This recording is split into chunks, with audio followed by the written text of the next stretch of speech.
Assalamualaikum warahmatullahi wabarakatuh. Halo, apa kabar pecinta liur mas yang ada di Nusantara? Pada kesempatan ini nih, saya akan sedikit berbagi tips tentang bagaimana sih caranya kita membangun gedung walet yang akurat, tepat, dan yang pasti insya Allah akan sukses. Nah, tentunya kita yang pertama adalah melalui perencanaan yang tepat ya teman-teman.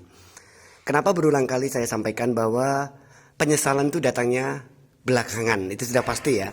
Yang sering saya sampaikan pada saat ini adalah coba kita sedikit membahas tentang yang paling penting dalam dunia walet selain suara dan tata ruang.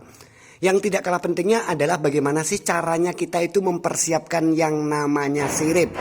Sekali lagi, untuk membangun gedung walet, yang perlu kita siapkan pertama adalah yang namanya sirip. Nah, contoh teman-teman, sebelum kita mengerjakan yaitu dengan jarak misalkan 1 tahun sebelumnya, yang perlu kita persiapkan adalah mencari bahan kayu yang keras.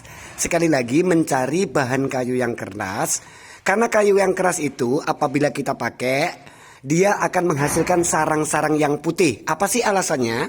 Poin pertama adalah namanya gedung walet itu membutuhkan yang namanya kelembapan teman-teman. Butuhkan kelembapan, kemudian suhu. Nah, suhu yang ideal dalam gedung walet itu antara 28 dan 29 serta 30. Nah, sementara kelembapan sendiri dia harus membutuhkan yang namanya 90.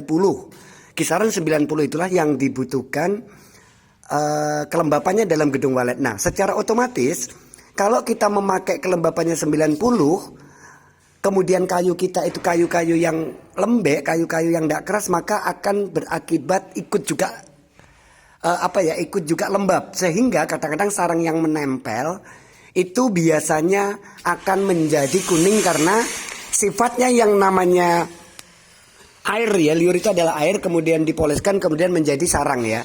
Nah, ini contohnya teman-teman. Ini contohnya adalah salah satu kayu yang lembek sehingga saat dia kena ujian sedikit aja kelembapan serta ada air yang bocor, dia akan menjadi rusak. Karena begini, alasannya saat kita punya uang, kita mau beli semen, kita mau beli alat-alat bangunan yang lain, bisa dibeli sekarang, bisa dipakai sekarang. Tapi kalau yang namanya kayu itu butuh proses pengeringan. Maka dari itu tips buat teman-teman yang ingin membangun gedung walet.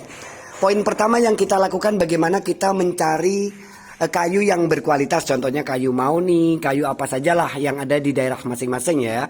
Kalau saya sendiri adalah penggemar kayu mahoni, kayu tanaman dari warga sendiri yang ada buahnya rasanya pahit itu ya. Kesannya warna kuning yang kupakai di gedung saya. Terus yang kedua, teman-teman harus mengeringkan dan kemudian membuat halus ya. Kalau dalam bahasanya mau disekap ya supaya halus. Kemudian setelah halus kita memberikan alur pada sirip. Nah, ini contohnya teman-teman sebuah perencanaan yang kurang akurat dan tepat. Mengakibatkan kita lihat banyak sekali sirip yang kotor. Nah, sirip-sirip yang kotor inilah teman-teman saya pastikan burung tidak ada yang menginap. Ini contohnya. Gedung ini sudah 4 tahun lebih teman-teman, tapi tidak satu pun mau menginap. Apa sih masalahnya? Apa karena suara atau karena tata ruang? It's no. Jawabannya adalah bagaimana sirip biarpun suaranya itu nomor 1 meskipun menggunakan nama-nama beken, nama SP-SP beken, SP-SP mahal, tentunya dia juga tidak mau menginap karena kondisinya seperti ini. Maka dari itu teman-teman sebelum membangun walet, bikin perencanaan dulu tentang bagaimana mempersiapkan sirip yang bagus.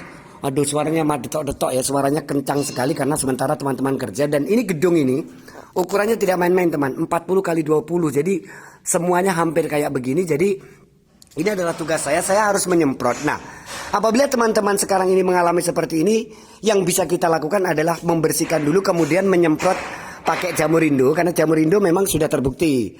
Bukan karena masalah saya iklan teman-teman ya, tapi ini yang sudah saya semprot sudah mulai kelihatan. Dan ini akan ada penyemprotan 2 kali supaya menghasilkan sebuah kualitas yang bagus. Nah, sekali lagi teman-teman saya menghimbau bagi anda semuanya yang ingin membangun gedung walet, ingat, yang pertama kita persiapkan adalah sirip yang keras.